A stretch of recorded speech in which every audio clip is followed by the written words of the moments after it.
Keep 100% of your claim. G4 Claims. If you've been hurt in a road accident that wasn't your fault, you should really talk to G4 Claims first. Unlike road accident solicitors, we don't charge you for our services, which could see you better off. To keep 100% of your compensation, have a chat with Nicole and the team. You'll be glad you did. Search online for G4 Claims. Keep 100% of your claim. G4 Claims.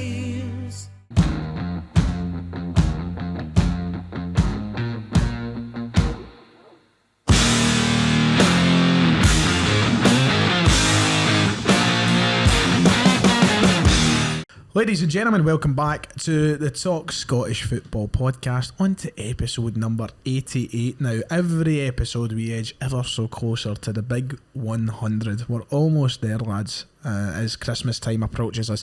I'm joined today by the two Davids, David Buick, David Brown, aka Div. You've got the same initials, it's amazing. Oh, aye, the two DBs. Yeah. I've told you though, stop using my government name on here. Your government name, that's right. I've got to stop giving it away. Hiding for the HMRC like some others, huh?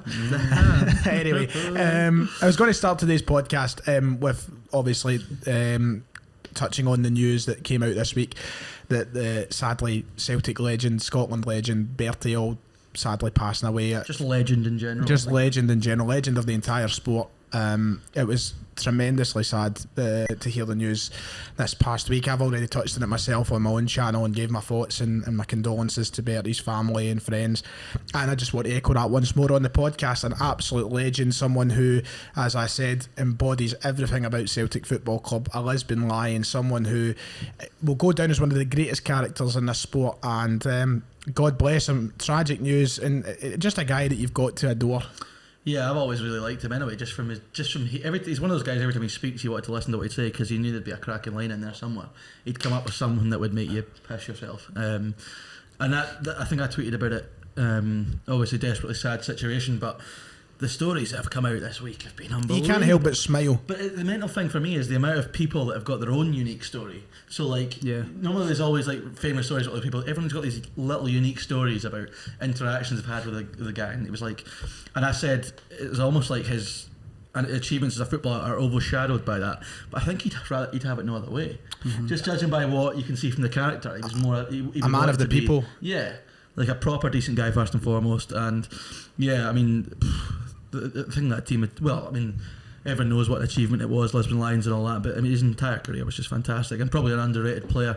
Like, I think a lot of them were, really, but yeah, really sad news, and to lose two massive icons of the game in such a short space of time was pretty tragic. Yeah, thoughts are obviously with his family at this sad time. I don't think we celebrate characters like Bertie enough. You know, we're having conversations about Scottish football, and as in a time like this, you start to hear all these wee unique stories, and you're like, it's just absolutely amazing. Yep. You know, I was listening to the radio, and there was some amount of people phoning up, telling their stories. There was a guy that phoned up for down south as well because he did good things down there. Birmingham, I think it was he played with Birmingham, I think, in perhaps one of the first ever British teams. I think it actually is the first ever British team to reach a European final, the Intercity Fairs Cup in 1961. Bertie Auld played for Birmingham City that day. Tremendous record both up here and down south. Yeah, I mean, Twitter has been awash with stuff. And that's probably he'd love that because that was the type of guy he seemed to be. Just wanted to put a smile on people's faces. And obviously you've heard the stories about the day in '67 against Inter Milan. But every time he told the story, if people would just listen, because it's just the way he told stories. And we love characters like that. We're running out of them, sadly.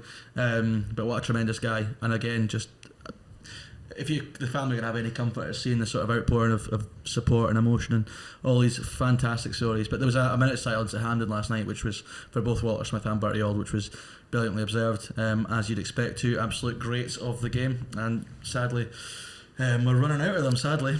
Yep, but. For Mr. Celtic, Hail Hail, it was the song, it was a Celtic song, and it was almost his song. I'm looking forward to hearing it on Saturday. That'll be an emotional one. And it will be an emotional one. You know, I feel like, you know, every time we've came together to celebrate these guys, Stevie Chalmers, Billy McNeil, Tommy Gemmell, now Bertie Auld. In recent years, it's always been an emotional one, and of course there's plenty before that as well, but in the most recent times, and I'm sure it'll be the same on Saturday, and every Celtic fan will be there to sing their hearts out for Bertie. You know, it was like Ibrox the night after Walter passed. That was an emotionally charged sort of evening, and it'll be exactly the same, because it just shows how much these guys mean to people. Absolutely. Just on Bertie, the fact that Celtic fans and football fans in general are able to relate to him through all the generations for up to maybe 50, 60 years just tells you a lot about what you need to know about the man.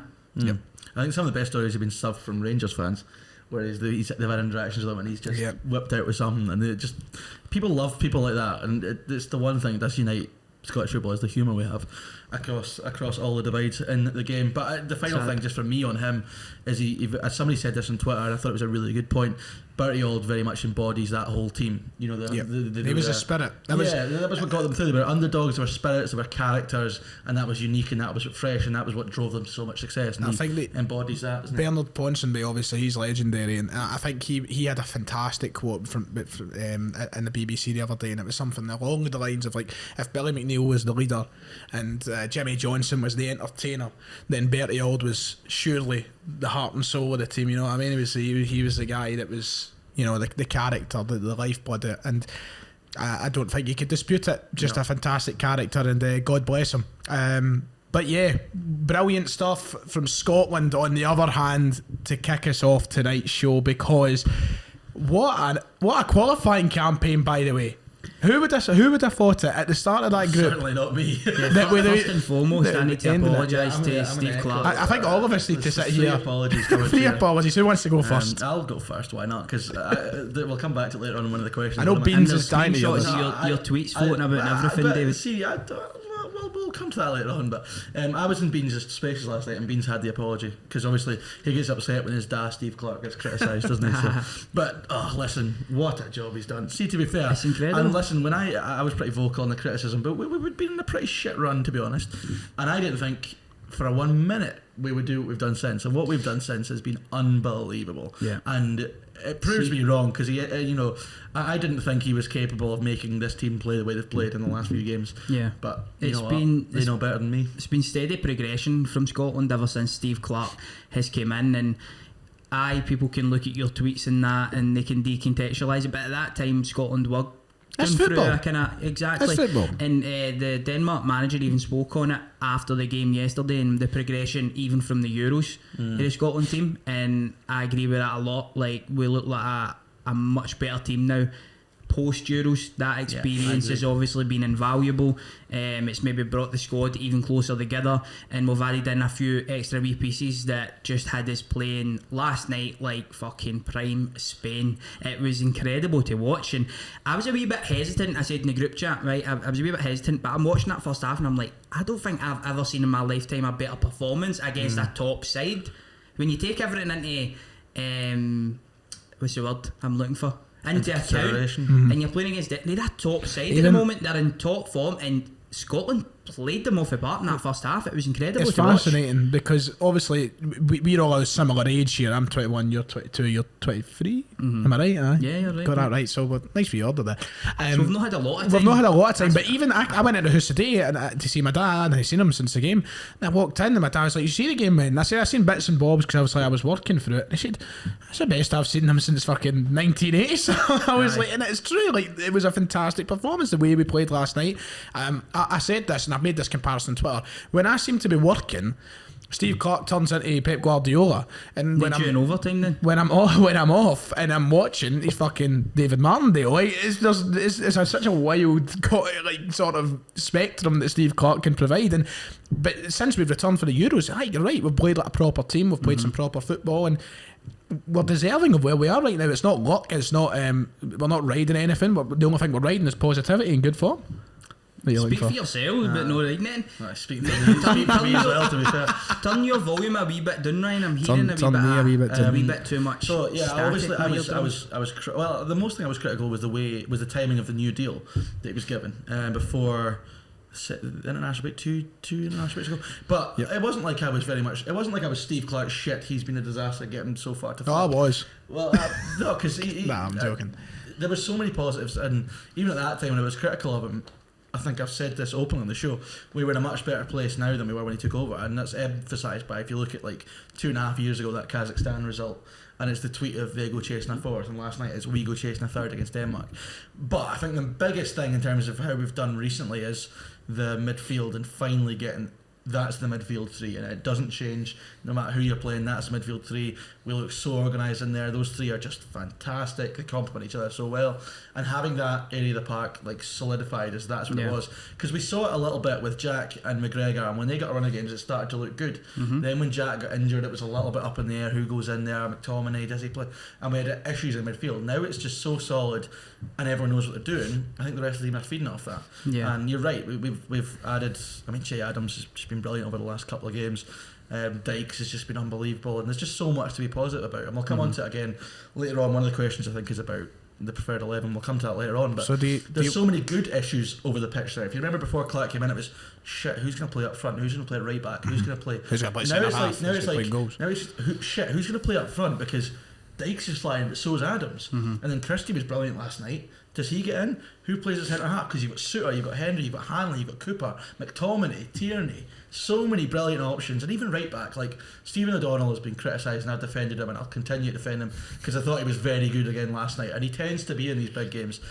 And we've got Anthony Ralston who's in good form, and also Nathan Patterson who's been brilliant. So we've got three good options at right back. Can I just make a quick point? Go for it. We have never lost a game with Anthony Ralston playing.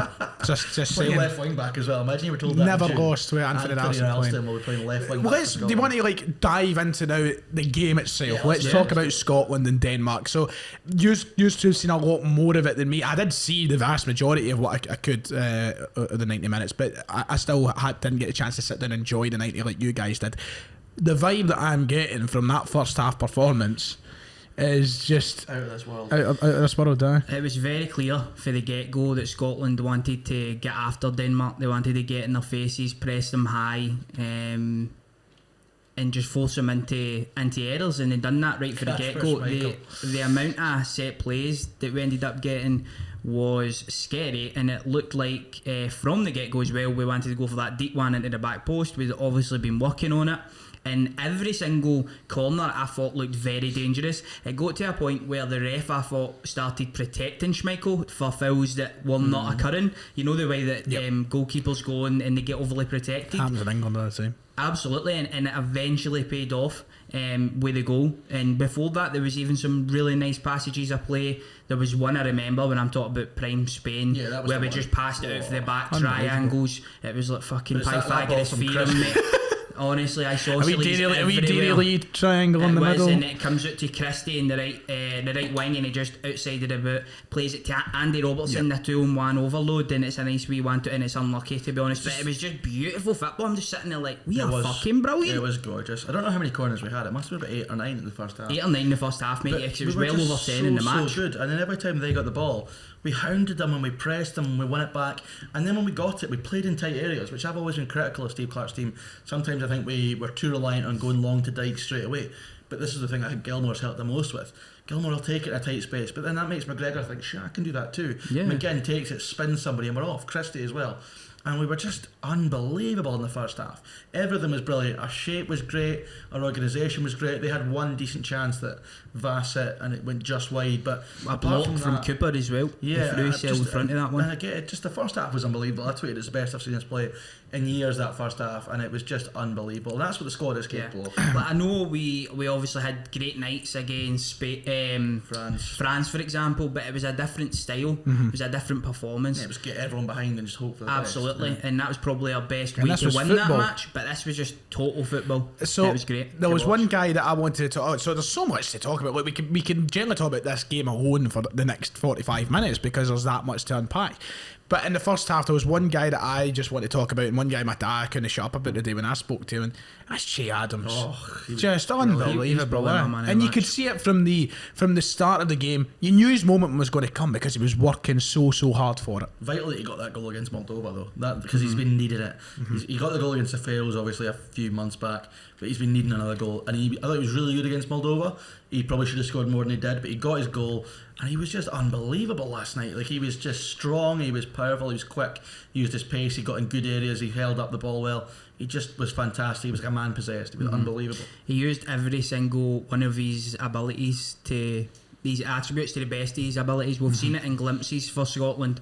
You know, we've seen his pace, we've seen his strength, we've seen his finishing. Yep. But I think last night was just the complete performance for him. Yep. And he probably should have had more than one goal as well. He had a big opportunity in the first half, but yeah, he was just extraordinary. And then even the goal, he takes that Brilliantly. deliciously against Schmeichel. I know we can give me a bit of stick in that, and Yeah. it was funny the fans were getting on his back, but he's a top goalkeeper. I mean, he made a One of the best great ones. save, exactly, and he just opened the body up, put it in the corner. It was amazing. I think the thing about Che Adams is I've watched him at quite a bit at Southampton this season, and he's shown all these qualities of the kind of forward he is at Southampton. He's been brilliant at it, the way he scores his goals, the way he uses his body in scoring goals as well. Fantastic. And I feel like he hasn't really got off to a flyer with that in a Scotland shirt, but over the last couple of games we've now started seeing it. He's had a bit more of a freedom, I feel like, up there, and I just feel like he's been a general more fun player to watch than what he was when he first came into the Scotland team. Yeah, when he first came in at the start, I can't remember who his first game was against, but I remember thinking,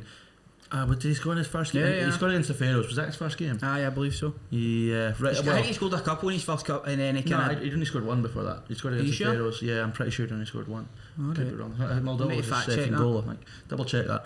Anyway, but I remember right at the start thinking, wow, he's going to be an upgrade on Dykes. Just straight away I thought he's got the abilities, his attributes. I just thought he is going to be an upgrade on Dykes. And it didn't happen. It didn't really happen for the first few games, and thinking, right, okay, is he that good? And then he just explodes to life in the last two games, which has just been unbelievable. And we genuinely have two very good international strikers to pick from there. And that is going to be tough for Steve Clarke. But again, coming back to the criticism I had of Clarke, and this is something he said last night, really reiterating with me about Adams. He was asked about Adams, and he was like, at the chance against Moldova he missed, and he went, Clarke just went, well, he's a good finisher. And obviously Clarke's gone, yeah, he missed a few chances, but he's a good player. And Clarke's obviously not as worried because he's, you know, a bit more laid back, and he can think, right, these guys are going to be good. It might not be happening right now, but these are good players. I mean, you've got good players, you're going to win games, score goals, and he was just brilliant. And he just loves it. So if you want me to correct you very quickly just to get it out there, his first goal came against the Faroe Islands in his third appearance for Scotland, and then he scored against Luxembourg in the friendly right before the Euros, and that was him until the other night. So we're both kind of wrong. Yeah, we're both wrong. Both wrong. And that was just to clear it up. Let's move on to Scotland's opener then, because you know that was what sent us all kind of in. It was annoying for me. I was watching on his goal on my blue top and walking around with it on the blue top, and the audio, I don't know if anybody else at home was watching on his goal, but the audio was like turned down. Number one, the commentator was incredibly boring, but the crowd noise was like turned down.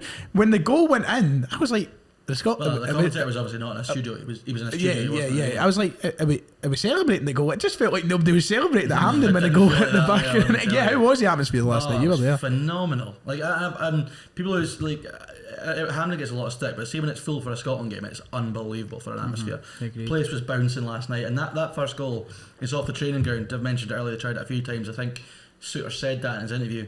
Deep ball in the back, Cooper back across, and Souttar gets the goal. And I mean, if you had to pick a goal scorer last night, it would have been John Souttar. Somebody who deserves it more than anyone on that team. He's gone through so much in terms of his injuries.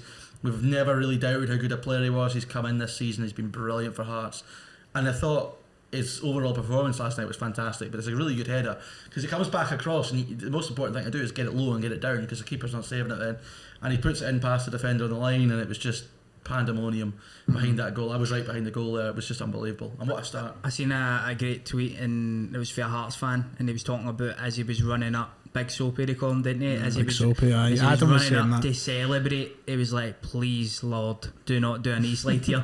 And I think Souttar had the exact same thought, and he ended up doing an arse slide, didn't he? Ended up, it looked like he was wearing a thong, but what an incredible story, man. Like, the fact he did his Achilles, he was here for a bit. His other Achilles. His last appearance for Scotland was for Kazakhstan 3 years ago, and he was card. sent off. Yeah, the howler. What a turnaround for him. It's both a club and it's funny because he's actually missed a lot of football since then, but he looks like such more of a matured player. Because he's not actually played that much. He just looks brilliant. Like, I think it's when they grow the beard, mate. Did you see Kieran Tierney last night? It might just be because he looks older. Yeah. Maybe I'm thinking, but He's like but he's going to be he's going to be another issue for Steve Clark in a brilliant way about who plays right centre half. Never thought you'd say that about Kieran Tierney.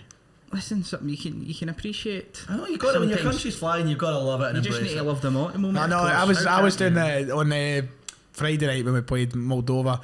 I was, you know how that bloke off Arsenal Fan TV when Kane scores, Lead Judges. Lead Judges. I was doing the lead judges when Patterson scored. I was Aye. wasn't cheering it, wasn't cheering it, mate. Embarrassing. There's going to be people in the comments section think I'm being genuinely I serious. can confirm that's not true. Aye, I was there. You seen me.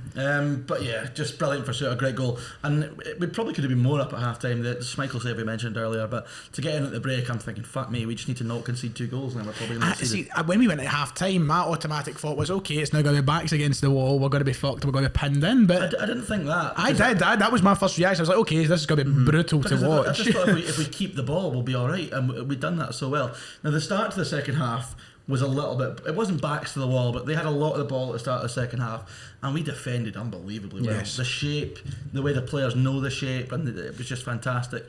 Cooper, who I think was one of my shouts for man of the match last night. I thought he was phenomenal.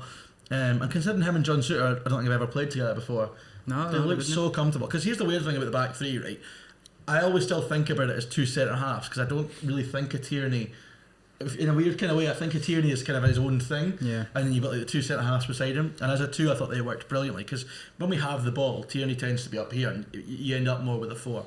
And I just thought they were brilliant as a 2. So much to be happy about. That. We need to get one of your. We need to get the green screen in so we can he's here, and then we move him down. Tactics Here. board. Tactics board. Get We me need that. ball tail and start Yeah, but we drawing circles now. dealt really well with it in the second half, and there was periods in the second half where I was like, Christ, I can't watch this. But Yeah. I feel like Scotland they done so well to keep themselves calm and collected because we know what typical Scotland is. We know what the glorious failure is. We cock it up. But as it got more into the second half, and even when Denmark did have the ball, I didn't feel like we were going. I had a feeling in my head. I was like, I'm seeing us getting in the line tonight. That was my concern going into the second half with how much we put into the first half, the intensity that we pulled into it. Will we be too tired to kind of keep that up? In the second half, it was a different type of performance in the second half, but as you say, I thought we were nice and composed in the ball. When they did have the ball and they were popping it about, we kept our shape very, very well. And also, something that Steve Clark has been criticised a lot for, he obviously comes up with tremendous game plans to go into games, but sometimes he's been criticised for in-game decisions. And last night, I thought his substitutions were brilliant. Stuart Armstrong comes on the park and he sets up the second goal, which just puts you in easy streak for the last 5 minutes or so. So fair play to him as well. I thought Armstrong had a really good international break because I thought he was brilliant against Moldova actually. And And fair play to him because he's not had a great season. He's not played a lot of He's football. not been great for Scotland recently. I think he's a brilliant player. I really like Stuart Armstrong, but he's not quite got a place in that squad. But if this is his place, playing the odd game and being the sub, fantastic. Yeah, the more it went on, I didn't think we were going to concede.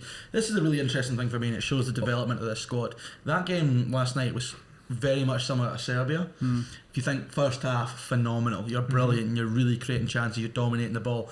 But against Serbia, second half, we fell off a cliff in the last 20 minutes. We were just dead in our feet. We sat back, and eventually they scored. Whereas last night, he makes the changes, he gets some fresh legs on, and about halfway through the second half, we started to push on again, and we started to create chances, and it worked. We get the second goal, and it just shows the progression because it was 2 very similar games, and the second goal's fantastic. I mean, the place it erupted when that second goal went in. It just went mad because I just think we all thought, right, well, maybe get 1-0 here, maybe 1 each. And when the second went in, it was like this sort of outburst of, oh my god, we're a really decent team now. And what a finish by Adams too. There was a stat that was going about going into the game.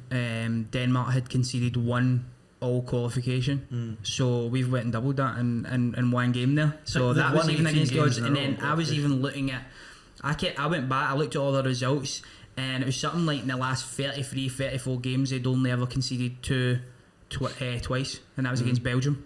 Yeah. Both times where they get beat. So they have been on an incredible run of form, Denmark, and they're a top side. Liam Cooper, I think, even spoke about that after the game and how the management and the players have been talking about getting this big victory against a top side, and they've went and done that so they can go into these playoffs now and they can be very confident. And when you look at the teams that we could come up against, which has then been decided, I think I fancy us in that semi-final with a home leg. Yeah, we're now used to playing a team of that quality and knowing we can beat them. Yeah. What a confidence boost that's going to be. Everything was just brilliant last night. The crowd were brilliant, and one of the Danish players said, pre-match we'd said don't let the crowd get up, don't let Scotland get the crowd up, and he said we'd failed straight away, and he knew once they'd done that they were in for a tough night. Good It was just brilliant. Any time that I felt the atmosphere was going to drop a little bit, someone would smash into a tackle and it'd be brilliant again. It was just brilliant. Loved it. Loved every single second of it, and there were so many players that deserve shout-outs over the park. Gordon, tremendous.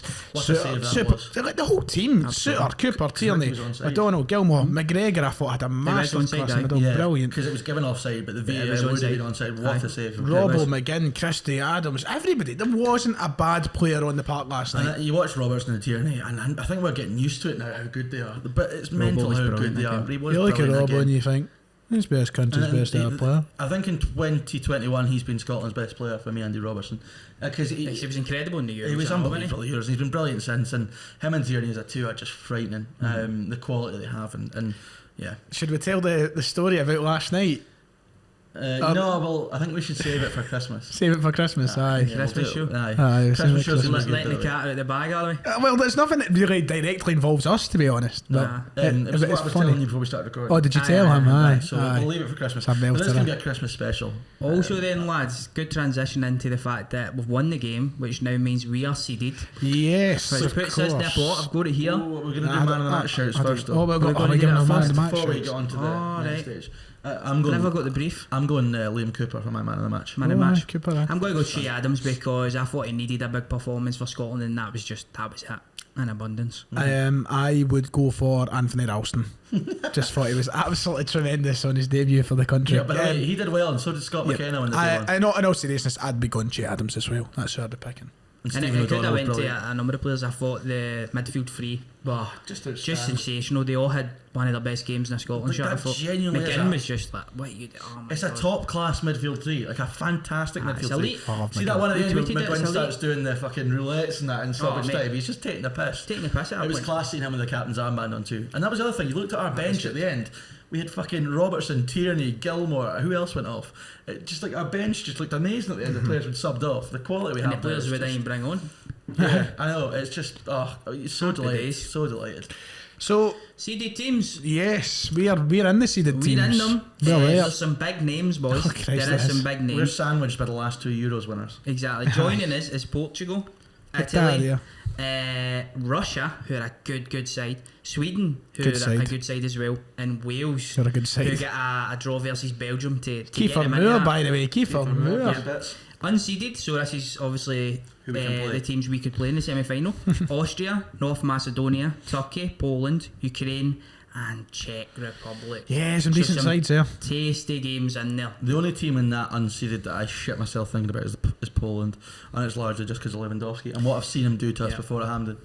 Although Robert out Lewandowski. with Lewandowski, they're No, not if a you take him great away, I'd side. probably want them. Yeah, listen, don't disrespect them. They're a decent enough team. No, they're a decent enough side, but they're not a great side. There's better teams, I think. I mean, there. the last time I'm talking about under Strachan, we drew with them twice. Yep, that's and right. he was brilliant. But apart Yeah, it's from that, just- we were very, very good. And that was a worse Scotland team than what we've got now, and probably a better Poland team than what they've got now. So in that, you know, there's ties that you favour over others. Austria would be one, wouldn't it? Would you like Austria again? Yeah. Take the 4 Aye, aye. points from them. Yeah. Yeah, so you've got. So let's run through each team. Turkey, I know Turkey were the big story of the Euros, weren't they? Going into it, everybody that's right. had them as the dark favourites, the dark horses. Sorry, and the kind of team that could take us by And they were storm, shite. and they didn't. They were absolutely garbage. However, still not a team I'd like to take on if given the opportunity. Hampden You're I not too wouldn't- fast. You're No, not too not fast. But Hampden. that's one point we have to throw out here. It's a one-legged game. It will be played at Hampden Park. Packed Hampden Park. Packed Hampden Park. There's nobody So- on that list that.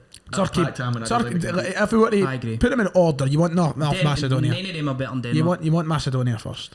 Yeah, I'm going to Macedonia. You Yeah. would go Macedonia first, and then I would go to the Czech Republic. I think. Oh, you having a laugh? No, I Revenge. think I'd probably go Ukraine Yeah. or Ukraine, Austria. yeah, well, Ukraine made it to the quarterfinals. They did, by but the you Euros. look, you look at their qualification, a lot of draws, and I just think, although they're used to Hampden, they played a couple of games at Hampden, You'd didn't surely rather Austria to Czech Republic. they? I think Czech Republic based are on a our good side. recent yeah, experience against okay, them. yeah. I'd take Austria over the Czech Republic. So you go back North Macedonia, Austria. Then would you go to Czech Republic? Would you say? I'd go Ukraine. Would you go before Czech Ukraine? Republic. I'd go Czech Republic and Ukraine. I think Ukraine have got tasty players I in actually there. think Czech Republic are probably the best side there. Do you think I so? think they might For be. You me, know. yeah. Better than Poland. Yeah, I would say so, I think they're a better side. I don't think they're better than but Poland. I do. we're talking I mean, I know Czech Republic had a very decent Euros, and Poland were quite yeah. flat. But I think that on the night, I'd rather chance a luck against the Czech Republic. We're to be honest. talking. They're quite a well. But this is the thing. machine. We're talking about who we want in terms of who's the worst team. I want the Czech Republic. You want for revenge? Absolutely. I'm not into this glamour pish, right? I I've want been it. there before. Nah, I just nah, I want don't like the it. easiest team. So Mate, we should have beaten Macedonia. them. We I should didn't have want to beaten talk them about in the Euros. hypotheticals. I do We think should we have do. beaten them. We should have beaten them in the Euros. Yeah. Chances we had that day, we should have beaten them. Dream We're a group. better team now. Yeah, I agree. We've Probably. got better players picked now. My dream group there is drawing North Macedonia. Yeah, same here. And also Yes. the other seeded Pan team Dev. in our pathway being Wales, and we get either Wales or whoever the other unseeded one You is don't in want the Italy. final. Don't want him. You do not want the Portugal. Italians. I don't want Portugal, although if you were to get Portugal in a final at Hampden, that would just be... They were shite I know I'm against talking about the Republic of glamours. Ireland. I'm not talking about glamour ties, Yeah, but Shane that would Duffy. You have just to be... see Shane Duffy fucking Cruyff turning They were Ronaldo. pants against Ireland. Cruyff turned Ronaldo. I was right this whole time about Duffy. That video, us three. Let's remake it off. because I was fucking He would be right. the best centre half in Scotland. I was right.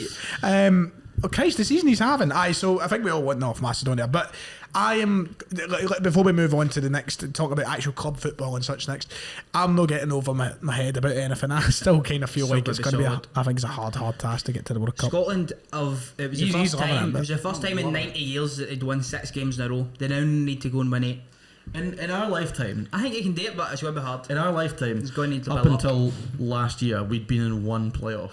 In our Yeah. lifetime, we've been in 2 in It was against a year. Netherlands, wasn't it? Yeah, Fadi scored at home and then we got humped 6-1 and another 6-0 away. Battered. And even like looking at the seeded teams, a lot of people are fear about Russia. We played Russia very early on in Clark's team, Clark's reign, and they battered us. Give me the feel. But could you imagine if this Scotland team played that Scotland team? We'd fucking annihilate them. Yeah, that's true. Like, I think we could give Annihilate them. them? Oh, Oh, we Christ, would. that's Think big. about how bad that team that Clark took over was. They were I'm not- dreadful. I'm not saying anything about Scotland and their chances. I'm just annihilate. That's strong. We that. weren't a proper team. We had players who were not good enough. There was no job on enthusiasm. them. Nobody wanted to be there. I would like to see this Scotland team play Russia and see what happened. I think at Hampden, especially, I fancy us. The big boy up front is a nightmare to deal with. But you're going to have to beat a decent team to get. Like we're not. Gonna get, I know we're saying you might get Macedonia and you might get Wales, but Sweden or Wales Wales? is still a decent team as well. want We've still Sweden? got Gareth Bale. Sweden or Wales, aye.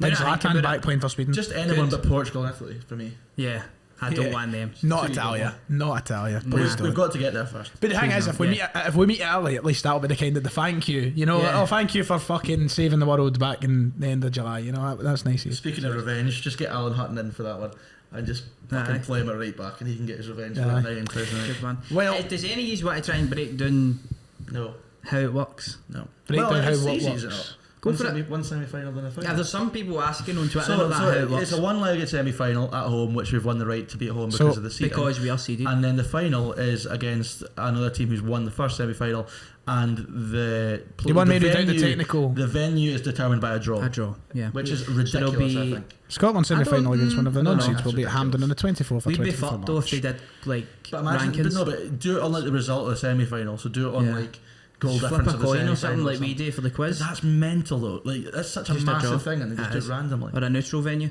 So you'll have Should be 12 most points in teams, qualifying. 12 teams, 3 pathways, 2 seeded teams in each pathway, 2 unseeded, a one-legged semi-final, and then a Yeah, final. we've got to play 2 games So 2 games, win 2 Sounds- games, and you sounds are lovely. in Qatar. and potential for penalties in both of them.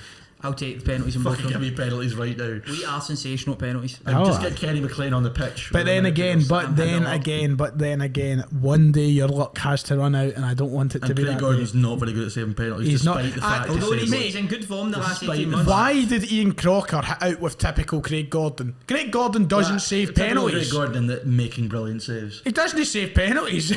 Trust me, I watched him at Parkhead for 5 years. I know that the man can't save a He penalty. saves just about everything else. so. Anyway, I think the penalty he saved against Celtic in Scottish Cup final for Hearts was his first ever penalty save.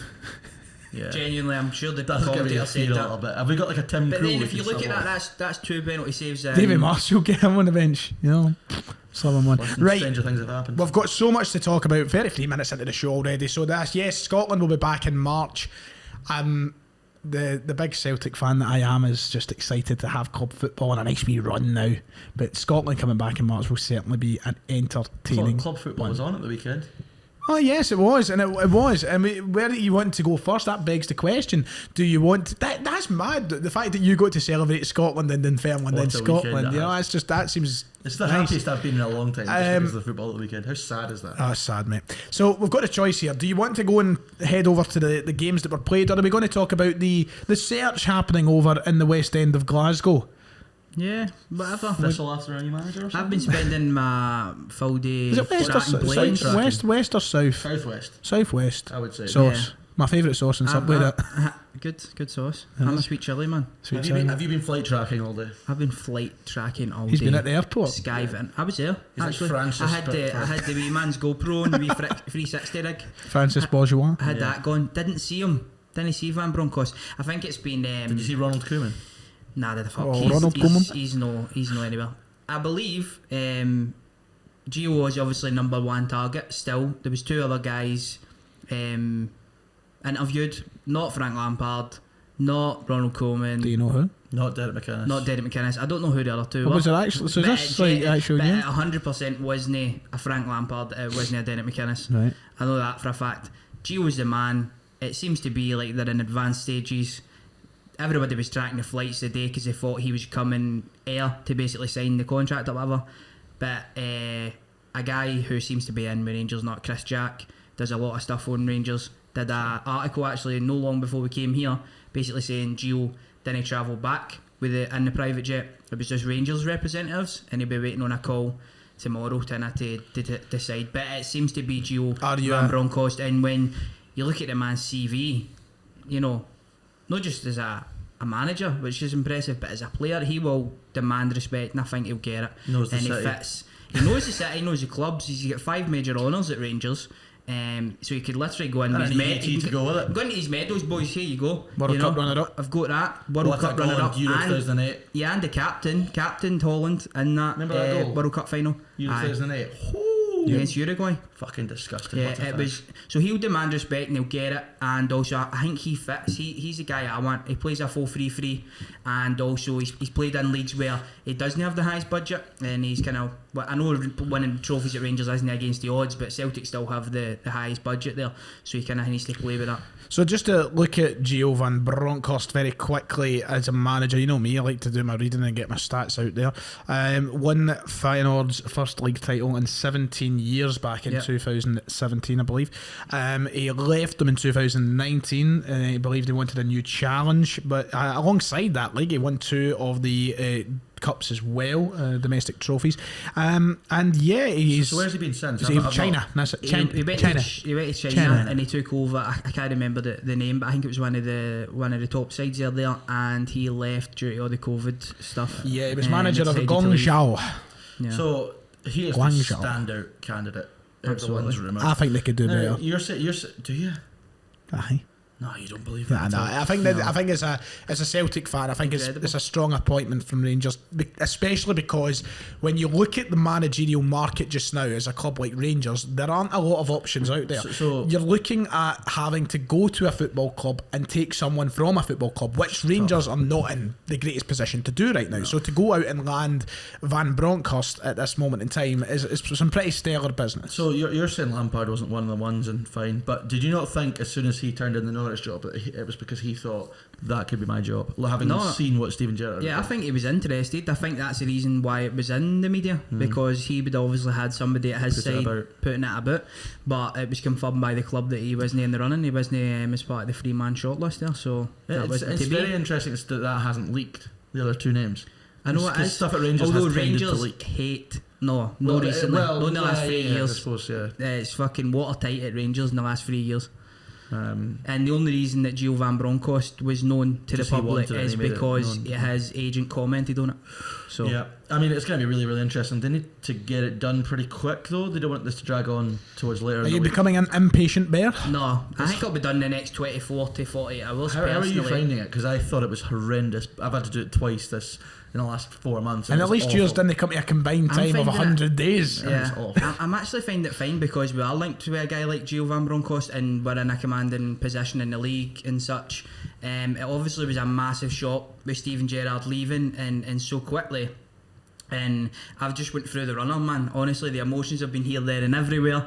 I settled at a point where I was like, right, fair enough. He's maybe lost his desire for the job. He maybe thinks he's hit a glass ceiling at Rangers and he needs to go somewhere else where the finances are higher in order to, I don't know, get a higher calibre of player. Maybe it's been told to him by somebody at Liverpool, you only get the Liverpool job if you do move on and such. But then he comes out and he does his first interview and he says basically the opportunity was too big an opportunity turned down or something like that, and people took that as him saying Aston Villa were a bigger club than Rangers. I didn't take it that way. I took it as maybe a finance to thing. manage in the Prem with a club with a decent budget. Yeah, and the Prem. And also one of the things he says in that was when he signs up for something, he's all in, he's committed. Man, we all know that was a lie this season. So. Oh well, no, is it a lie though? I don't think it is a lie. I think people, just because he's he signed up to the end of the season, so technically I know. But you tell me he wasn't. In the whole time he was at Rangers, you saying he wasn't 100% committed. Yeah, I think he was. To be honest, until maybe the Malmo result, I think that might have been the turning point. He hasn't been 100% committed at Rangers since then. He maybe had that wee bit of doubt, which maybe took him down a couple percent. I don't know.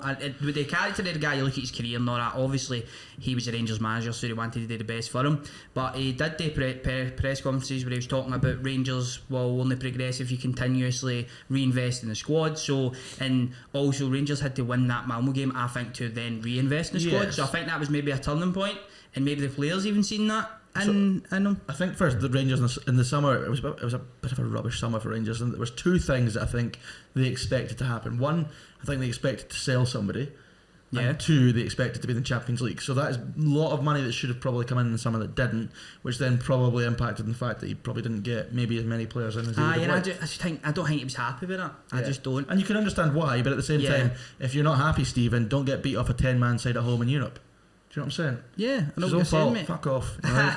I know what you're saying, but I'm quite happy for the fact we're going for Gio, because I think he's a great candidate. I mean, when you look at the names that were linked with Rangers before Steven Gerrard, you talk about one bit of advice for you though: don't get into the trap of singing his name and telling everyone it's done, because if you do that, it'll bite you in the arse. Not one bite in the arse, not one. I think we're way too advanced. How will it bite? If there's a better candidate. Well, listen. How did it bite me in the arse? But it'll make you look like a fanny. How did it bite me in the arse? Make you look like a fanny. Because do you know who I've got now? Angelo's I've got my eyes on you. Oh no. Do you want to cover how he called you mate? Oh my god, did you see it? He called me mate. He called me mate, honestly. Brilliant. I sat down, right? I've got a story to tell about that as well, that press conference, I need to say, right? But I sat down and I said, Ange, pleasure to speak with you. Hope you're well. You too, mate. Listen, honestly. I bet you thought I was this specky dick would hurry up. Anyway, but there was a point in the press conference and I had to bite. I was bright red, genuinely bright red. I had to bite my lip because he goes, yeah, I just walked in, spoke to Danny McGrine. I was like, and I went bright red because your head automatically goes to here comes the ordinary clothes. This was coming next. So everybody in the call sitting listening, this is going to be good. This is a story. And I'm sitting up bright red. I have to bite my lip. Fucking terrible. But anyway. Yeah, but Van Bronckhorst, it's an appointment. It's to get it done, wrapped up. They need to get it done for this cup semi-final. The last thing I'd like to say on Gerrard basically is cunt. No, I almost respect what he done for Rangers. So I can't say a bad word towards him in that regard. Absolutely loved the guy as a manager, but he's now moved on. So I basically nothing him at this point. There's a lot of fans who are like totally detest the guy. I'm basically at a point where I'm just. As what it is now, he isn't a Rangers employee anymore, and so on you go, mate. Do you know what I want to bring up? Because I've just dawned on me, this is the first time we've actually done a podcast since he has left. The last podcast, if you remember rightly, it was the night before. We were presuming he was gone, but he wasn't actually.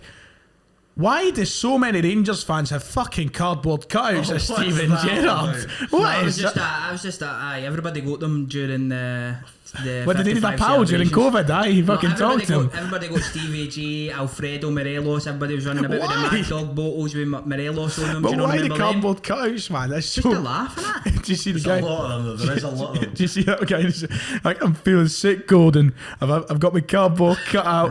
I've had to turn him against the wall. I can't look at him. No, that's great. Say somebody for Christmas bought you an Ange Postecoglou cardboard cutout. You would love it. You would love it. It would be pride of place. You would love it. Well, You'd have it in your I background, don't your have videos. any room He for would that. sleep with the fucking thing. Honestly. Right, let's calm down now. would. Maybe if it was I don't know, Carol You couldn't Starfelt. get to the stadium, you know, you could not show your passion in that regard. So you had what's to your show it in passion? other Like a big ways. fucking cardboard You had to cutout. decorate your gaff like, I don't know, it was Ibrox. Who And you need to decorates have the this, gaff for cardboard cutouts? people that want to make it look like it's Ibrox. Stephen Gerrard The in dugout and in everything. the tunnel, aye. No, it was a great couple of days because it was like we finally got the chance to be on the other side of what we were in when Brendan Rodgers left. So it was great listening to Super Scope that night. Some of the calls were just fantastic. But you always get the same kind of calls on that because they're looking for a certain type of... yeah. Final point for me on this. No matter who Rangers get and no matter how that goes, Celtic have got a massive chance now and they need to invest in January. They need to back They were Ange always with going every in fucking January anyway. More so now. regardless of It's who Rangers get. interestingly enough. You know what day it is tomorrow? What's that? It's AGM day for Celtic, so so the finances questions will be- to be asked, questions to be. I mean, we're going to have the chance to speak about You get your accounts the out last that day, 12 months. Yes, I think so. Yep, and obviously the panel will talk about the last 12 months. I want to hear about Don Mackay.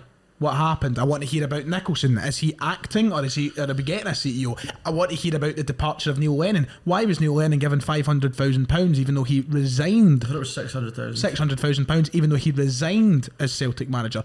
I want to know everything. I want to hear everything. And do you know what? I hope, Dermot Desmond, that you're fucking... This will be out after it's happened, so it doesn't matter, but I hope you're there. And he's not watching. Because he's not been at the last two. He sent his boy. And here's the other thing. I'll make one prediction. You will not hear what happened with Don Mackay. No, I'd say... So me and McGinley sat down and done a thing today. I think they will brush over it with a light Because favour. Don Mackay was far too forward thinking for a lot of the guys on the Celtic board Yep. and hierarchy. And that's why we need to hear what's happening with the CEO situation. It And what will we need, be. and touching on what you just said, what we need to hear at this AGM is how Ange will be backed in January and how much will be invested in this. Right, moving on to The championship. to more important things in life. You want to sing for us? The finest things, the finer things in life, which you know I love. And John Hughes is one of the finest specimens What an this appointment. country has What to an produce. appointment. Well done. Oh, delighted. I said as if you made the decision. He was mate. on my shortlist, to be fair, right from the start. And he's just come in, and what a week I've had, to be fair. Like, he comes in the door on Friday, and I was already going to Inverness, and I was like, right, that's class, Yogi's in. And his first interview, I said to you, like, I'd have gone out and played a game that night myself. I was pumped up after listening to him. Just everything he said, he makes you want to like run through brick walls. You're just like fucking brilliant. He came out in his first interview and said that Dunfermline was the laughing stock of Scottish football, which I just loved. And he was like, and I hope the players know that. And I'm like, yes. And he was saying how they were so soft and all this. And then we go out on Inverness on Saturday, and we go a goal down. And like so many other times this season, I was expecting us to crumble and fold. And we turn it round. And You were in the telling me he touchline, wasn't in the dugout for the first half. He was in the dugout. He was in the stand, right? Yeah. And then half-time whistle goes, we're 1-0 down. You see him come down and he walks in with the players. He obviously speaks to the players at half-time, and we come out and it's just a different team. Like first half we won nothing. Didn't win a second ball. Didn't win a header. Didn't block it. We won fucking everything in the second half. We just looked like such a better team, and we eventually win the game. Dom Thomas scores a wonder goal. If you've not seen it, check it out. It is just outstanding.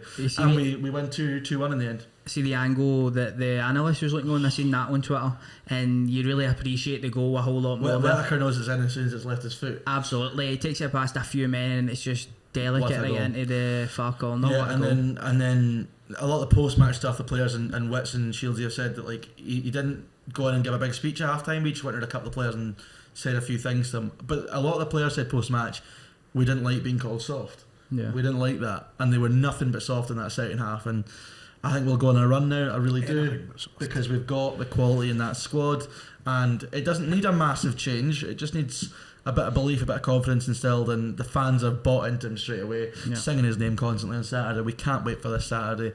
Delighted with the appointment, positivity, everyone's happy, and we could go 6th on Saturday if we win. So it's mental.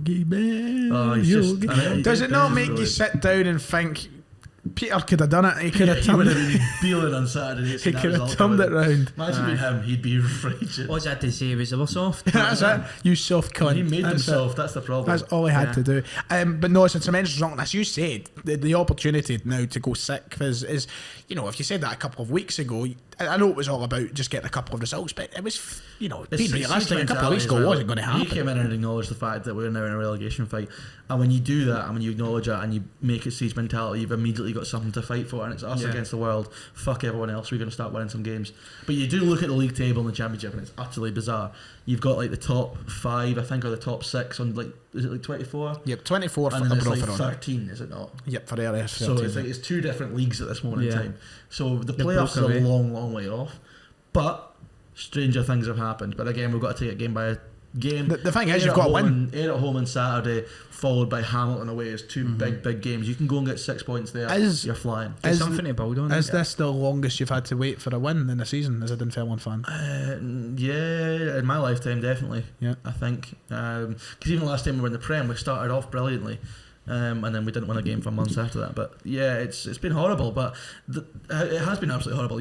You've seen it more than the moods I've been in, and it ruins your mood for ages. But like, it's all worth it now. Having that moment at the weekend, I said to one of my mates at the game, I feel like I've fallen back in love with them again. It's just like everything was amazing. Seeing the boys that you see home and away every single week going and suffering, all getting that moment. The players came over, it was brilliant. Even Yogi came down from the stand to give a big fist bump to the fans.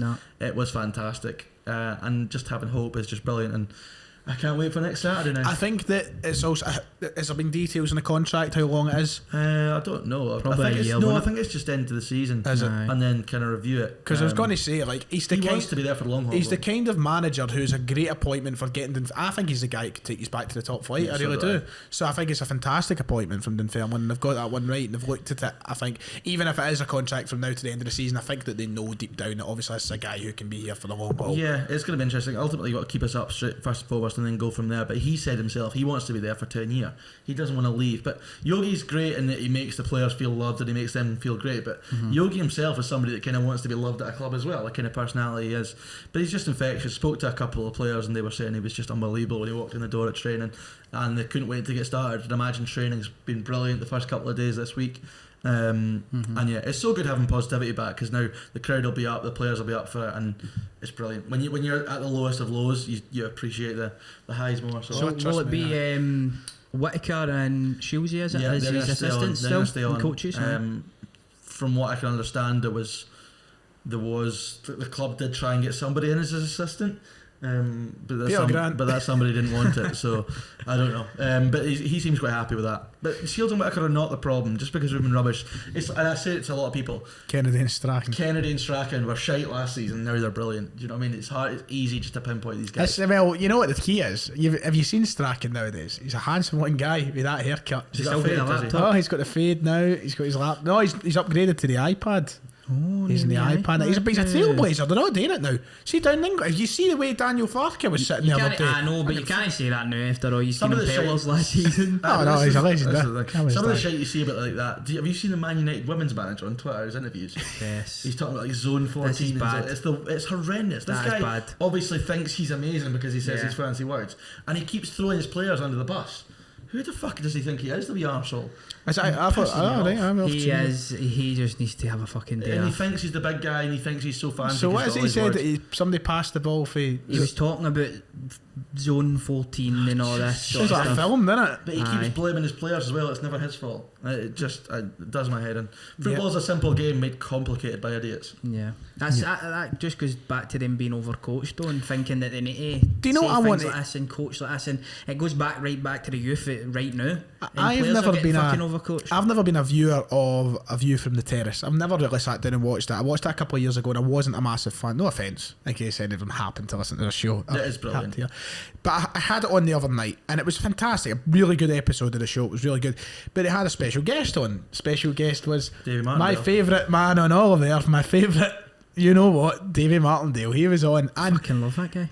you know, Jurgen Klopp. he was on, and he was on, and you talk about managers who overcomplicate things and morons and that. He just spoke like one of us, and it was brilliant, wasn't it? You know, it was really good. But again, guys like him and guys like Yogi as well, because of those characters, we kind of don't give them enough credit for being tactically astute. The only person that can get away with all this fancy talk is Tam Courts. He's the only man in the world that's allowed to do it because Yes. What about your He's man? putting it in Jurgen? practice. the proof is in the pudding. Jurgen Klopp doesn't do that. Nah, When do you ever not hear really. him talk What about- tactics? what about It doesn't Jose? happen. See, But when even does if you Jose look ever at really talk Jose, Jose, tactics? sorry. see when you watch He doesn't do it. the Spurs documentary, Jose just said a lot of simple stuff. Aye. Especially even Guardiola, What's he that? never really talks tactics. What's that clip of Jose and he's like, oh, you know what he's like, beep beep beep beep ba ba ba beep beep boo. He's like you stand around beep beep beep. He's just I'm like, how are you the best manager of all time, Neil? Right, let's go. Because they know how to get the best out of players. Like it's back to what exactly. It goes back to the comments Yogi made. He knew that was going to get a reaction. It was either going to get a bad reaction or a good reaction. John Hughes to Jose Mourinho. No, but just talk about managing. Jose Hughes. We're just talking about managing and how maybe Peter Grant was trying to do the exact same approach every every week and just beating the drum that just wasn't. So it's Alex Ferguson. Never heard Alex Ferguson ever turn in a press conference and went, he's on 14 there. So Sir Alex Ferguson is like the greatest manager of all time, right? But he's not even in the same level of coach as Pep Guardiola. He's not even close. But the one thing Sir Alex, and even Roy Keane says this now, he always knew the right thing to say, and that is management. Just final thing on Dunfermline for me, it's no surprise that Dom Thomas stood up at the weekend because of his character and the personality he is. I think he'll work wonderfully under Yogi. Right, let's try and fly through the rest of the fixtures around Championship, League 1 and League 2 because we are a very big part in it, but we're already a large amount into the show, and got a few questions it's too. also 20 to 1 in the morning and I am shattered. I've got to get up and edit this tomorrow and I've got it's a hard life being me, Stop complaining, mate. Right, We've all got hard lives. We just we'll stop go going through about part them. of the good times keep rolling for Ian McCall. A 4-0 win against Ayr down at Somerset. Shut my head. I was about to say Sanderson. Why, for some reason? That's the FIFA's I know. You've been in Hydro recently? Aye, Partick Thistle 4 anyway. Rafe Rovers as well, the good side, we keep going because they're up to second in the table after a 3-0 win against Hamilton Academical. Just quickly on Thistle, what an away win that is, because it is an amazing away day anyway. And Rovers as well have really found some form, and it's like there's 5 teams at the top now, and it looks like they'll be the same 5, so one of them's going to miss it in the playoffs, but it'll be interesting. Kelly went and beat Morton 2-0. Dunfermline of course 2-1 winners in Inverness, and then a disappointing point for Dick Campbell. It's never disappointing. You're flying. Yes, I was going to come to you and let you comment, but 1-0 for Dick Campbell. And anything you'd like to say about all those games, Mr. Well, Buick? what a weekend for Kelly, because obviously we did them a bit of a favour. Let's give them a little bit of breathing space at the top. Very confident they'll be champions now. Another point closer to survival for Dick Campbell's men. That's what he'll be thinking. Yep, exactly. Certainly publicly, that's what he'll be saying. But the championship is just as usual, just fantastic. Fantastic. And it's, I didn't even realise it was going to be on this weekend. I thought League 1 and 2 were on, but you were like, maybe. I was like, are you fucking weird? Some journey, 3.5 hours up. Jeez, I don't envy. Worth it. I feel sorry for you because obviously you don't have a supporters bus in here you can just jump on, because that's what makes it easy. I couldn't be arsed with the trains and all that. Yeah, I mean, I probably could have got the bus from Dunfermline, but it's having to go to Dunfermline. Then get him for there. Right, League 1 we have Falkirk winning 3-0 against Dumbarton. Nothing to be Your said. pals Nothing doing well to be there. Arloa 2, Montrose 2. Good game. Was it a good game? Stuart Petrie, Last minute equaliser. Alloa were 2-1 up. I don't know if he's listening. I know we have the running joke that I'm always in firewater, but over the past couple of weeks I have been in firewater quite frequently. And I met a Montrose fan at the weekend. It was brilliant, and it was funny because he was levered and he was like, I'm a Montrose man. And I was like, oh, Petrie. And he's like, this man knows his stuff. He's a Celtic fan, but he knows his stuff. And I was like, to me, and I went like that. He was linked to that Dunfermline joke, but and he's like, you know your stuff. I'm sitting there like that. I know my stuff there. Well, just it's a nice segue into my comment on this. Stuart Petrie having been linked with the Dunfermline job, which he wasn't going to go for. I don't think he was interested. Got a really good job in the bank. It's just signed a new deal as Montrose manager. And a prediction, a few people have said this, Stuart Petrie will be the Dunfermline manager one day. I really think that will happen. But he's very happy just now. He's done a wonderful job at Montrose, and what a coup it is for them, because did you say coup or coup? I think it's coup, is it not? See what you want. I usually go for Coups. It's a coup, isn't it? coup. Yeah, but I just usually say coup. No, I don't know. It's hard to. I need to go back and find a video. East Fife went out to 10 men, lost 1-0 to Airdrie. Cove Rangers 3-0 winners against Peterhead, and then Queen's Park drew 0-0 with Clyde. Yeah, Queen's Park are just going through a wee lull at the moment. They've fell down to second in the league now. Is that third in the league now? Third in the league. So was that Alloa result a few weeks ago where Alloa got the not 1-4. That was our first not defeat. 1-4. Yeah. So a bit of a lull, you could say. They will still be alright. I still think they'll be right up there. Airdrie free clear at Airdrie top. should be with their squad. They've got a brilliant squad. They've become close for a few years now. It was the natural progression for them this year. What was the story you were going? Story. So a friend of the show, Sam Wardrop, was put up a photo on his, because he told the story. I don't know if he told it on here. I told it on. He's told it. About he was playing a game against Brian Graham, who's notorious for a wee elbow, and it broke his eye socket in a game. And anyway, Sam had put this photo up. He get like big surgery because of it and everything. He put this photo up saying like Brian Graham elbowed me in the face and put the idea of the player programme in my head, just like wee plug thing for himself. And Mad Jerry Britton from Patrick Thistle gets his personal mobile number, phones him up and says they're threatening him with lawsuits for defamatory comments about one of their players. Jerry Britton then shits the bed when Sam puts it on Instagram and Twitter and nothing else is said, because Sam obviously stood his ground like, the fuck you on about? And it's just I just don't get it. It's horrendous PR for Thistle. They're going to gain nothing from it because there was nothing defamatory said whatsoever. Yeah. He stated a fact, like it is what happened, and it wasn't even like he'd had a go at Brian Graham. He just said it, like he just said this is what happened. He was just stating facts, wasn't he? And it's just so stupid from Thistle. But obviously, Thistle love a court case. You know, somebody say court boys. You know? Manfred will get this. Met him the other day. Did you? He met him at Firewater. It was brilliant. Got a wee photo and everything. What a man. So shout out to Manfred. Right. He'll be ready for court for Jerry Britton and Sam Wardrop's case. Aye. League 2 then. The table's looking interesting and tasty because Kelty have just run away with it now, even further. But anyway, let's go over the results. Edinburgh City 3, Stranraer 1. Kelty, as I said, run away with it 1-0 winners against Forfar. Elgin City 1, Cowdenbeath 0, Steny 2, Annan 0, and 2 10-men sides against each other. Albion Rovers winning 1-0 against Stirling. Last story for me, wee segue story about the match day. On the train back from Inverness, so I missed the first train, so it was a couple of hours in Inverness, a few pints and all the rest of it. Me and a couple of Pars fans on the way back down the road, and there was a Cowdenbeath fan who'd been up at Elgin, and he was coming back and he was just telling us about the game and that. But what a trek that is, Cowdenbeath up to Elgin. He'd had to go, he went like Inverkeithing to Aberdeen, Aberdeen to Elgin, and the way back Elgin, Inverness home. Fuck me gently, To man. watch them get beat That's off. what I was going to ask you, like what fans you ran into this week, because it's always another set of fans, isn't it, on the trains? Yeah, so it was just that Cowdenbeath fan was the only one I saw.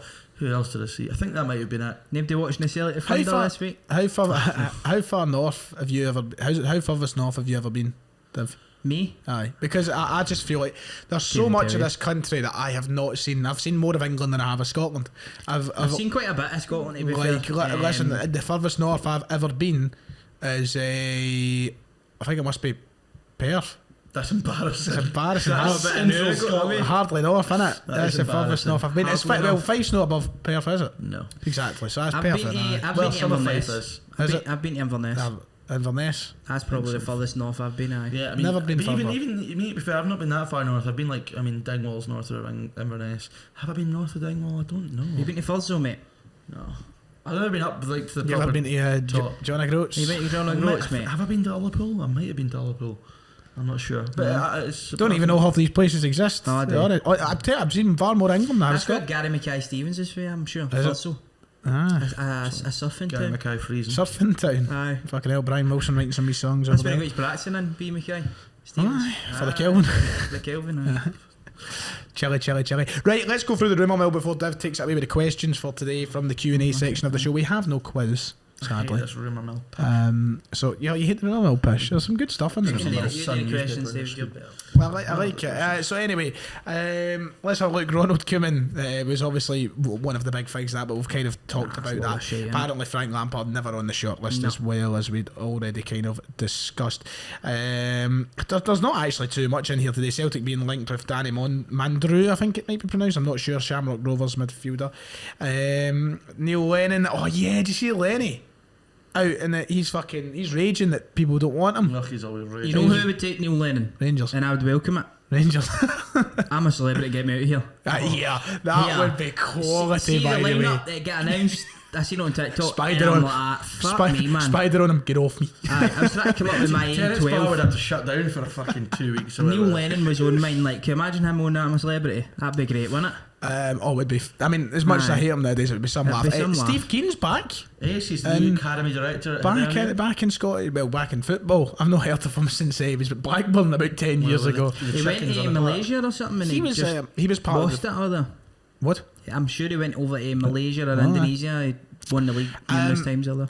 He was part of that not famous, but that crop at the time. Might get I that think going. there was at least half of the Premier League managers were Scottish. There was a point where Ferguson, Moyes, Keane, Coyle, There was, who else was there about? Alec McLeish was at Birmingham. Moyes still there? I said Moyes, I said Moyes. There was, who else was there about? There was a really good big crop of Scottish managers. Alan Irvine, maybe. Alan Irvine was maybe actually, yeah. Steve Clark. There was so many Scottish managers Paul at the Lambert. time. Paul Lambert as well. He was in and about the place. There was so many. It just goes to show you. But we produce. We made English football, mate. Scottish people as made English football. As a percentage of population, our quality of managers is outstanding. And Davy Moyes is flying the now, so fair play to him. Moyes, I take There it are back some- Old Trafford right now. I'd say that for nothing. There are some Alright. fantastic questions here. Alright, can I go? Are we So I'm going to sit back and I'm going to relax because I've been hosting. take the mic with you, so you're. Cool. Beans asks a fantastic question. Actually, I read it in there, and it's a really good question. And there's a couple of ways we can go on this. Yeah, now. I'm smashing the place up before you go there. Right, that's Right, you. so Beans asks, can you please discuss Rodgers/Gerrard leaving mid-season and what optics that creates? I fear it will be detrimental to our game despite what they go on to achieve. Now, it's a really good question because I actually hadn't thought about it in that way. My initial thing with that is, I think Rodgers and Gerrard have been brilliant in terms of young managers with lots of potential. It's all about whether or not we accept that we're a stepping stone. Yeah, if we're I agree. accepting we're a stepping stone, then I think it's been brilliant because it shows to these guys that you can go to Scotland, you can do really well. That's probably why Eddie Howe was so interested in the Celtic job for as long as he was, having seen what Rodgers had done. You do well there, you're going to get a big job in England. So from that point of view, it's brilliant. But does it just further cement the fact that we're not the end destination? Aye, as he says, it just depends how you look at it, and if you accept that you are a stepping stone, that's a perfect point that you've said there in regards to showing young up and coming managers and players, and I think we spoke about it in previous shows as well, that they can come to this league and they can show their talents and ultimately they can move on. But also it's sad as well because I'll take this to my grave with me, but I don't think Steven Gerrard goes to Aston Villa if it isn't for finances and ultimately try to get to his end goal in Liverpool. I just don't think he does. If the money was there at Rangers, I think he stays at Rangers until that opportunity arises. So it's sad in that respect. You want to hold on to your best players and all that sort of stuff, but I guess it's just where we're at the moment. And I think it's one of the obvious points is obviously if Celtic and Rangers were Premier League clubs, these guys wouldn't be leaving them. They would be staying at Celtic and Rangers because they'd be two of the biggest clubs in the Premier League. That's simple to say. I don't know how I look at it at this point because I look back on Rodgers leaving, and as much as it angered me and as much as I insist it was a rat type move, it was understandable to take such a big job at that time. It was understandable to take that Leicester job. I think that we have now just fully, and we need to accept, moved into that part of football where that will be the case for Celtic and Rangers always now.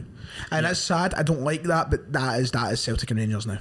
Do you think Gerrard would have left when he did if it wasn't for if Brendan Rodgers hadn't done the same? Do you think part of him I don't think that would have had any do impact. you not think part of him thought on Rodgers did a Gerrard. mid-season, look what he did? No, I don't think so. I don't think he would have thought about Brendan I Rodgers. think, in I that think, regards. of course, I He think, definitely had Rodgers in the phone. I think, I of think he course, would have looked at it and he'd have thought to himself, will this opportunity be here for me at the end of the season? Yeah. And I think that this think, opportunity of course, he is something thinks I about need it, but- at this current moment in time to get to my end goal. I don't think how Rodgers has done had any impact, but I do think it would have crossed his mind. I think he would have been okay. Look what Rodgers has Do you done, think but I don't he'd, think it would have had any impact Do on you his think final he'd have phoned decision. him? No, But I don't absolutely think he not. likes him, mate. to be No, honest. you have a laugh. Gerrard raves about Rodgers. He also He get rid of him, didn't he? He always said that Get rid of he him, wished didn't he, at Liverpool? I don't know. No, he always said, even after he left Liverpool, he always said, I wish I'd had Rodgers years ago because I think they don't want I know, but Steven Gerrard also said that he's happy and he's settled. Well, certainly he's So- taken lots out of the Rodgers playbook, didn't he? Telling you they hate In each that other, front. mate. If to I be fair sense to it. Gerrard, they took the Rangers job when just want that Brendan to be Rodgers the was case. still Of the course I want manager, it to be the case. which was a gamble. Well, we'll see, won't we? that Like paid off for they him. literally play each other in 2 weeks. We'll see how And they there'll do. be big The El cuddles. Ratico. Do you think they'll be big cuddles? Of course they will. And when there is, I will be fucking sick. Right, Darren Duncan asks, how long will it take before David deletes his Steve Clark? They're never going to get deleted. I don't think there's anything that bad. What was the question, sorry? How long will it take for me Somebody sent a screenshot. to delete my Steve Clark tweets? Oh, Christ, right. A lot of Look, people but this thought is- it at the look, time. listen, We spoke football, about it anyway, football's wasn't it? football. Things change. I know, people You know, seem to... It's like once you say something, you can't go back. That's not how the game. That's not how life works. You get And some- that sounds like, angry. You're here, really relaxed now, Ryan. I'm odd. I like something with He's this. just like a few beers and he's just fucking spouting shit in a kitchen somewhere now. A lot of people are so dyed in the wool about all their Oh my beliefs god, I tweeted this before. in terms of football. Did you see my tweet when Ange Postecoglou was Can't even let me speak now. revealed Celtic manager? When everyone was saying he was Well, not shite, revealed, he- but like linked to the job. I was like, Christ. Well, of course you would, because you hadn't heard of him. So that's just how it is. Right, we've done that one about the playoff. Right, who starts for Scotland? The right back, Nathan Patterson. Nathan Patterson for me, yeah. Anthony Ralston. You like that? You serious? Well, and what? Well, Well, our strongest team. what in March? No. It's a bit early asking No, just like, now. who's Scotland's starting right back? Who's our main right back? Probably Patterson. Aye. Okay. I mean, it'll change come March though. I'm just going to ask you a question because I want to know Me your or opinion him? on this, Dev. Right. Are you now? Because obviously you very much wanted Patterson over O'Donnell, and listen, so I think Patterson's a better player than O'Donnell. Are you that worried now if you see O'Donnell on the team sheet rather than?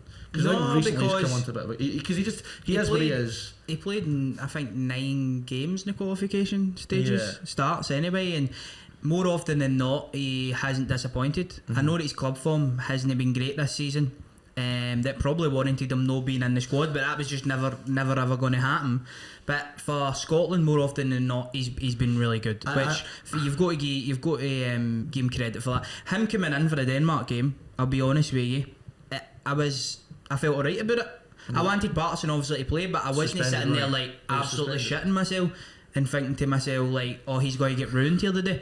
We've seen it on occasion, you know, him finding his level sometimes, But a guy getting his number. But when you're playing in international football, that's going to happen. at Experience points. as well now. Experience. But the mental and- thing about O'Donnell is it's the big games that he does really well in. It tends to be Yeah. the big games that he actually does well in, which is the mental thing. Everybody remembers O'Donnell when he was first breaking into the team, and if you remember him back to that point, there was points he couldn't control the boys passing it out, very nervous obviously, but when you look at him now, he's improved a hell of a lot when you're talking about an international player. But yes, for me, obviously, Yeah, I still think Nathan Patterson It's is. Patterson for me as well. Aye. I want quickly to do this because I think somebody asked it and I'll see if I can find it. Yeah, Callum Brown asked him. Callum Brown, top guy, Callum. Hero. Loves Firewater as well. Have to Oh, he say. loves it. Aye. He was out last night in Glasgow and he was asking if I was out. I was, sorry, not a bit. Right, he asked best Scotland 11 if everyone's fit. I'll Christ, go. that's I'll go quickly. lengthy. I'll go quickly. Right. That's a I'll just video. rattle through it. Right. Just think about it. Just go for it. Right. Gordon, Patterson, McTominay, Hanley, Tierney, Robertson, McGregor, Gilmore, McGinn, Dykes, Adams. Is that not the best team? Are we all agreed on that? Ralston and for Right, so Patterson. you've just said Patterson's the best right back, and now you're saying that. I've got to stick with my bricky, man. I'm not having McTominay at centre half. Right, okay. No, so we've got the McTominay's options not here. in your team.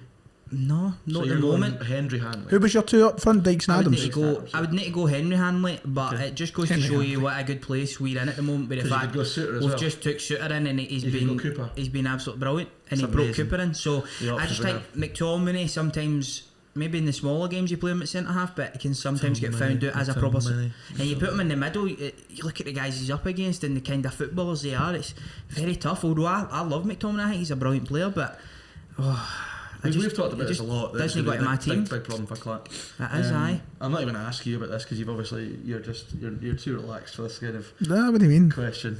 But You've contradicted yourself in the space of one question. my starting which is 11. pretty bizarre. You talk about my starting 11. Yeah. If I was to see, do you know what's annoying though, right? Because off the back of this international break, Patterson has showed, right, okay, great. But before the international break, I was saying, well, right now it should be Ralston. So it's hard to weigh it up because I thought before we kicked the ball this international break, Ralston should have been the starting right back because he's been playing like the starting right back for Celtic. But So it's hard to pick there. But I would say we don't play with a right back. We play with a right wing. right wing back, yeah, I suppose. But And also, if there's one thing Steve Clarke's national team has proved is that it takes a wee while to get up to speed with what he wants from be positionally, from being part of the shape. It's not like it's something that Can't happens just overnight. throw them in, Even aye. Patterson has got in and he's been fed into the team slowly. anyway, if I was to go for an 11 right now off the top of my head, I would go for Gordon, Patterson, Hanley, Cooper. What are you looking at?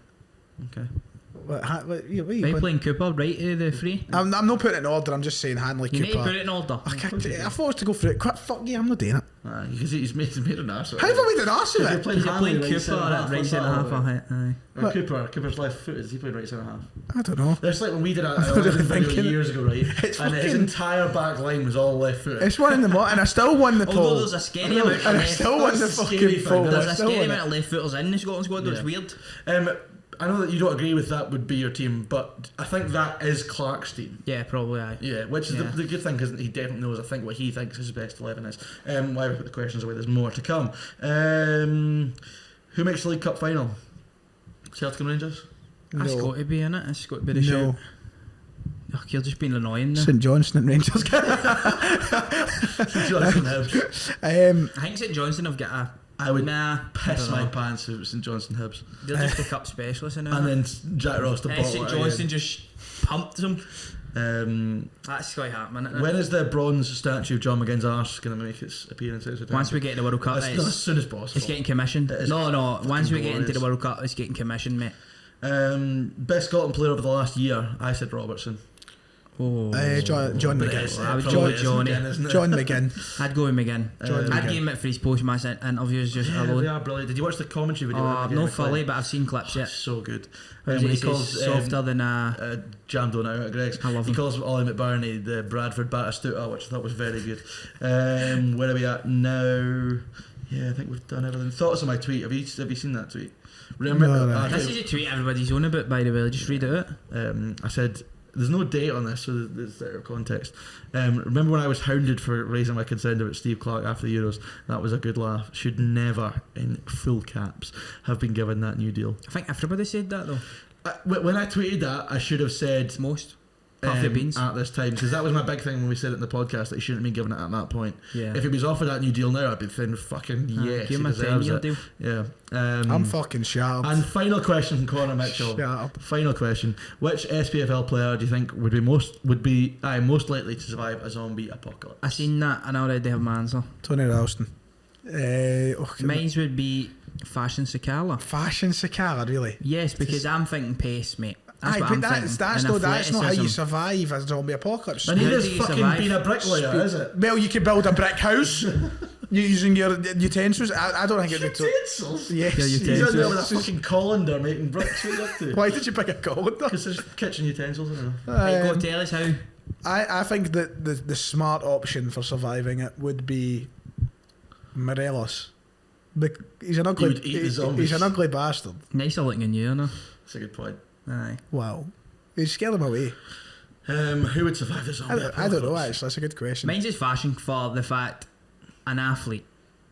Fast as fuck. I think that they're fucked. Cameron Carter Vickers. Good 'cause at he's a finishing. fucking monster. Oh, aye. He's a big boy, isn't he? CCV's a good shout. Powerful. Even big. I think Carol Starfelt's got like if you shoved a leather jacket on him, I think he'd look pretty badass. He'd He be would pretty. look like some sort of Russian assassin. Aye.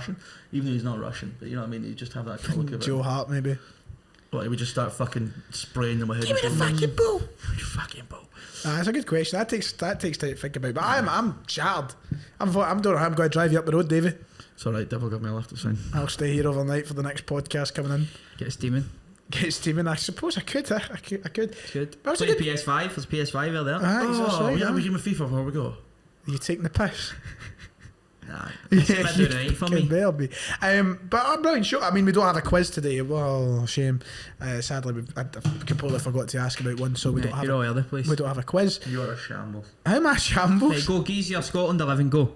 Oh, for f- My final point, and it's, we're going to talk about the Lowland League, and I'm going to give no, because Big Jack Aye, from go Tesco. through. oh, Big Jack. Big Jack's yeah. injured just now. He's Big been out of Jack, the Cali yeah. Braves team, and since then they've been fucking flying. So basically, Big Jack. I've come to the assumption that Jack McDowell's shy of football. So He's a big strapping gentleman, aren't he? yeah, but they won 6-0 at the weekend. Clean sheets with him. Who were they playing? Gretna 2008. They are shite. Yeah, I know, but They give you like 10-0 every game. aye. No, Aye. you're thinking of Vale leaving, you know. What? You're thinking of Vale They leaving. man- Yeah, leaving that. Both of them. Celtic B teams. No offence if there's any great now Vale leaving All right, people out there. they're all right. I'm not too sure. But interesting points been brought. Celtic Christ, are here we go. Keep mid-table, fucking. I thought you wanted to wrap this Keep up. forgot. I do want to wrap it up, but there was actually one of the things brought up yesterday at the fan media Oh, press CB conference. Loud, sorry, did you see Wee Lowry's go for the under-19s? Rangers player. Equalise on the last minute against Croatia. Very rude, that. Sexy. But You got to talk. You'd never do that, would you? no. There you go. But we were talking about Shaw and Origidi and all the rest of it, and talking about how difficult it's been for them to get in the team.